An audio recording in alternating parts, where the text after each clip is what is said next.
Maka kembali lagi bersama kami di Legia Finansial.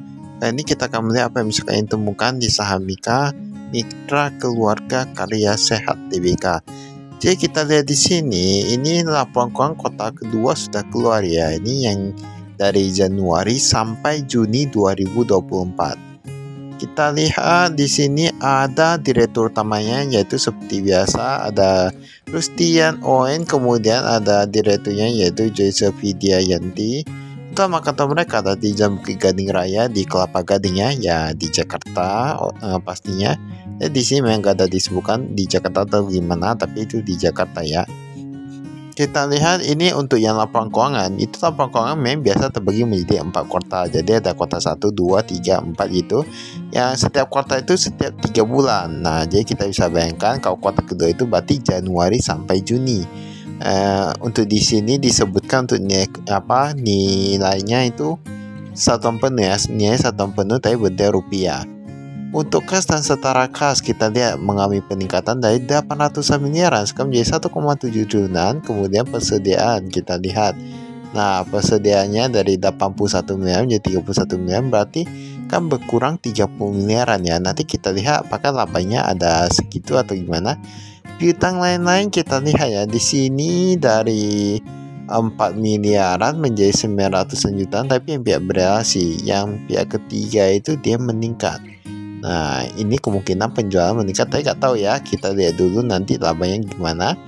Total asetnya di sini ada disebutkan. Nah, total asetnya dari 7 triliunan, 7,3 triliunan sekarang menjadi 8 triliunan. Ini cukup bagus ya, karena ada peningkatan aset. Nah, aset tetap pun meningkat, semua meningkat. Oke lah ya, cukup bagus.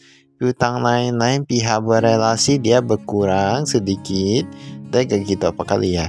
Untuk total hutangnya kita lihat dari 741 miliaran sekarang menjadi 1,2 triliunan. Ini berarti peningkatan cukup banyak. Jika kita lihat di sini peningkatannya paling 400-an miliaran gitu ya. 400-an miliaran. Kita lihat juga ini utang usahanya pun agak sedikit menurun, tetapi dia peningkatannya itu dia paling banyak itu dia karena ada utang dividen. Nah, dia ada utang dividen 400-an miliaran.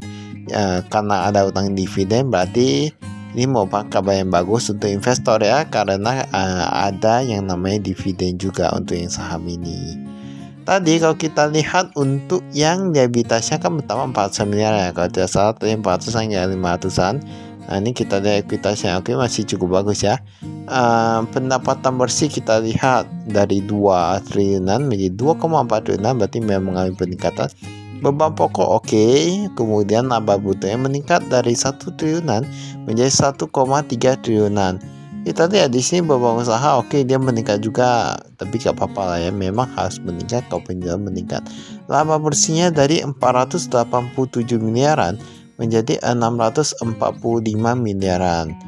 Kalau kita lihat di sini dia meningkat ratusan miliaran. Jika dibandingkan persediaan kan tadi meningkat paling 30 miliaran ya, berarti masih oke nih untuk labanya. Pembayaran kas kepada pemasok, nah ini dari 1,53 triliunan sekarang menjadi 1,57 triliunan, berarti itu pun 40 miliaran ya. Kalau jika dibandingkan dengan peningkatan laba yang ratusan miliaran, masih oke-oke aja sih mas ya. Mungkin saja labanya sebenarnya gak segitu jika dihitung dengan persediaan dan lain-lain, pembelian bahan baku dan lain-lain. Tetapi kalau kita lihat untuk yang pengurangannya setelah pengurangan dan lain-lain, itu labanya masih ada loh. Itu ibaratnya labanya itu masih meningkat gitu, artinya cukup bagus sih sebenarnya perusahaan ini. Kalau kita lihat memang kebanyakan rata-rata untuk yang bergerak di industri kesehatan, dia itu memang selalu mengalami peningkatan rata-rata ya. Kalau kita lihat ada beberapa yang mungkin enggak juga, tapi ini merupakan industri yang cukup bagus sih, apalagi kalau berhasil memberikan pelayanan yang sangat bagus dan biaya yang tidak begitu mahal, sehingga semua orang yang berobat ke Malaysia, Penang dan lain-lain bisa ke Indonesia aja. Itu merupakan hal yang cukup baik. Kita lihat kasnya dari 2 miliaran menjadi 900-an jutaan. Kemudian banknya ini yang di bank ini meningkat cukup drastis. So, mereka paling banyak taruh di Bank Mandiri dari 30 miliaran sekarang menjadi 230 miliaran. Jadi ini sangat berbeda dengan perusahaan yang baru IPO ya. Ini bukan perusahaan yang baru IPO, karena kalau tidak salah perusahaannya ini dari 2015 ya. Ini jadi sudah agak lama, tapi ini cukup bagus kinerjanya. Untuk deposito berjangka kita lihat saja, dari 700 miliaran sekarang menjadi 1,4 triliunan. Wah, ini kan cukup bagus nih. Dia peningkatan juga, kas meningkat, deposito meningkat, investasi jangka pendek dia menurun sedikit ya. Sebenarnya agak sedikit sih, agak cukup banyak, dari 900 miliaran sekarang menjadi 600 miliaran. Penurunan paling besar itu sebenarnya agak gitu kayaknya yang di Bank Danamon nih, dari 100 miliaran menjadi 600 jutaan saja. Kami nggak tahu sebenarnya di Bank Danamon ini karena pindah ke tempat lain ataupun instrumen lain, ataukah karena mereka pindah bank. Yaitu perlu ditelusuri semua. Ini berdasarkan pelanggan piutang usaha. Di sini ada perusahaan dan lain-lain, BPJS individu. BPJS ada utang 130 miliaran ya. Kalau yang perusahaan lebih banyak hutangnya. Jadi kita lihat aja nih cash flow-nya yang lebih dari 90 hari ada sekitar 42 miliaran.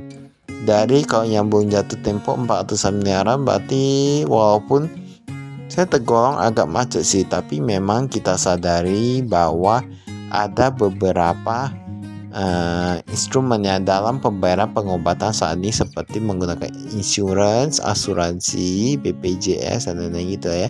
Jadi memang agak cukup wajar ya. Persediaan kita lihat di sini, dia hanya berkurang sekitar 30 miliaran.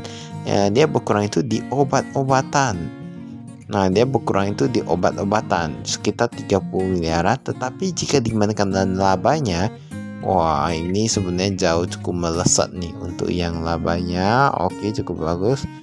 Aset tetapnya, ini aset tetapnya bisa kita lihat di sini. Ini ada tanah, bangunan, peralatan medis, perlengkapan dan lain-lain. Dia bisa lihat di sini ya.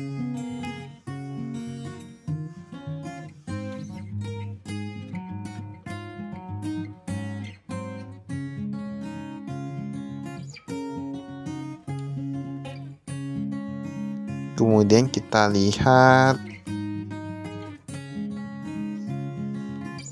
nah ini ada aset tetap lanjutannya. Bangunannya dulu gak ada mitra keluarga Sidoarjo, sekarang ada. Nah hebat gak? Ini berarti ekspansi terus ini. Memang sebuah perusahaan kalau dia ekspansi cukup bagus. Kita bisa lihat dari apa ya? Jadi kan tadi ada dikatakan bangunan dalam penyelesaian sekitar 20%. Jadi kebanyakan yang dia masih di bawah 50%-an ataupun di bawah 30% itu berarti masih baru. Nah kita perlu tahu itu. Kita bisa nampak sebenarnya ini baru ekspansi atau gimana. Bisa lihat ya semuanya. Ini pihak berelasi, dilihat dari sini. Ini utangnya ya. Utangnya agak cukup banyak. Kemudian ini yang lancar, tak jatuh tempo dan lain-lain. Ini sebenarnya agak cukup apa ya, gimana mau dibilangnya. Ini bagus sih. Saya agak cukup bagus. Cash flow-nya agak cukup bagus untuk utangnya. Rata-rata kami berpikir perusahaan yang bagus itu, kinerja yang bagus itu, mereka bayar hutang itu cepat loh. Entah mengapa kalian selalu berpikir kayak gitu. Mungkin mereka gak mau kesusahan karena asik pikir utang. Kalau ada utang langsung dibayar. Ini saya cukup bagus menurut kami ya. Ada utang langsung bayar, tak utang langsung bayar gitu ya.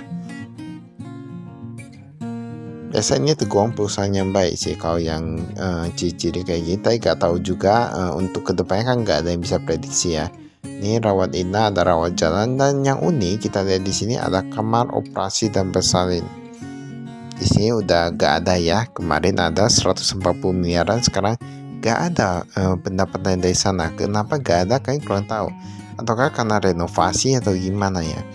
Ini obat dan perlengkapan medis 600 miliaran, sekarang 700 miliaran. Ini semua rata-rata meningkat loh. Apalagi yang rawat jalan ini meningkat semua.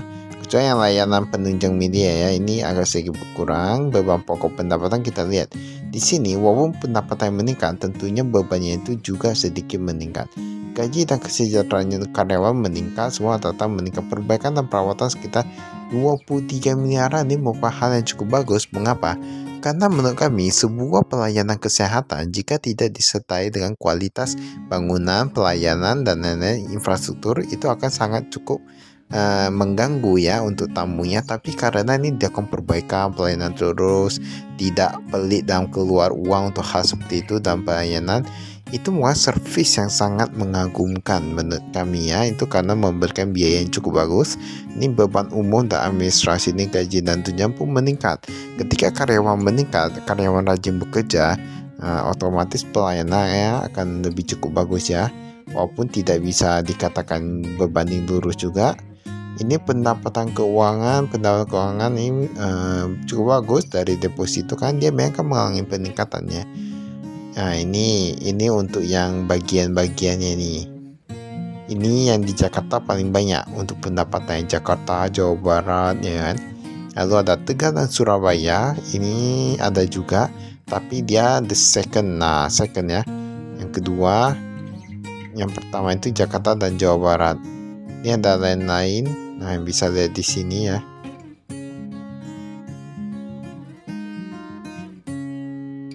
Ini saya cukup bagus sih menurut kami. Baiklah, itu saja dari kami, sekian dan terima kasih, salam prestasi.